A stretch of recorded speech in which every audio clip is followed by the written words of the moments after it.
দেশের ইতিহাসে একক মাস হিসেবে এপ্রিলে এলো দ্বিতীয় সর্বোচ্চ 275 কোটি মার্কিন ডলারের রেমিটেন্স, যা 33,574 কোটি টাকার সমান।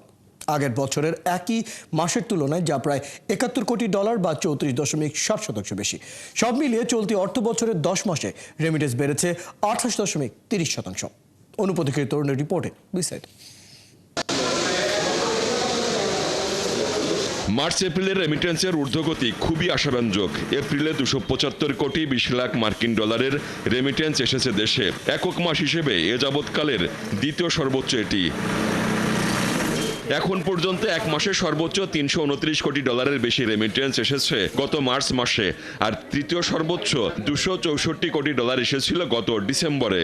গত 3 বছরে প্রায় বাংলাদেশি যারা বিদেশে কর্মরত শ্রমিকের সংখ্যা প্রায় 30 লাখের মতো বেড়েছে। কাজে একটা বড় বেস আছে যেখান থেকে আপনি এমনিতেই ফ্লোটা বাড়ার কথা, যেটা যেত হুন্ডি একটা অংশ, বড় অংশ যেত হুন্ডি মার্কেটে পতন হয়েছে, বেসটা বড়। এখন আসবে কোথায় থেকে? একটাই তো পথ, সেটা হচ্ছে ফর্মাল চ্যানেল। কেন্দ্রীয় ব্যাংকের হিসেবে চলতি অর্থ বছরের এপ্রিল পর্যন্ত 10 মাসে মোট 2,454 কোটি ডলার দেশে পাঠিয়েছেন প্রবাসীরা। আগের অর্থ বছরের একই সময়ে এসেছিল 1,912 কোটি ডলার। এ হিসেবে 10 মাসে বেশি এসেছে 542 কোটি ডলার, যা 28.30% বেশি। এই ধারা অর্থনীতিকে শক্তি যোগাচ্ছে। রেমিটেন্স বেশিরভাগই আসছে এখন আমেরিকা থেকে।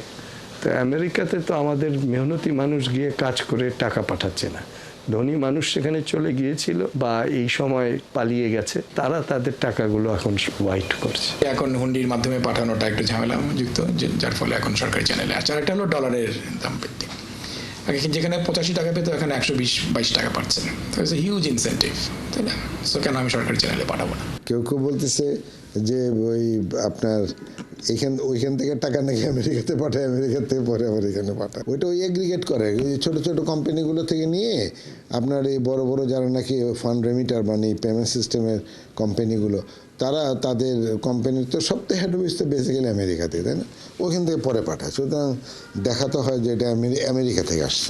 2023-24 অর্থ বছরের পুরো সময়ের হিসেব কষলে দেখা যায় ওই অর্থ বছরের জুলাই থেকে জুন রেমিটেন্স এসেছিল 2,391 কোটি ডলার। এর মানে এবার 10 মাসে আগের অর্থ বছরের পুরো সময়ের চেয়েও বেশি রেমিটেন্স এসেছে দেশে। বাংলাদেশ ব্যাংক কিন্তু প্রতি বছর সর্বোচ্চ রেমিটেন্স যারা প্রেরণ করে তাদেরকে কিন্তু প্রাতিষ্ঠানিকভাবে এই স্বীকৃতি শুধু দেয় না, তাদেরকে মানে সম্মানিত করে থাকে অনুষ্ঠানের মাধ্যমে। যদি মনে হয় যে কোনো বিশেষ কার্ড দিলে তারা যেভাবে তাদের মর্যাদা বৃদ্ধি পাবে এবং এটা অন্যদের কাছে এটা অনুপ্রেরণার কারণ হয়ে থাকবে, অবশ্যই বাংলাদেশ ব্যাংক সেই বিষয়টা খতিয়ে দেখবে। রেমিটেন্সের উচ্চ প্রবৃদ্ধির পাশাপাশি রপ্তানি আয়ও 11% বেশি প্রবৃদ্ধি রয়েছে। টানা 20 মাস পর বৈদেশিক মুদ্রার গ্রস রিজার্ভ বেড়ে আবার 27 বিলিয়ন ডলার ছাড়িয়েছে।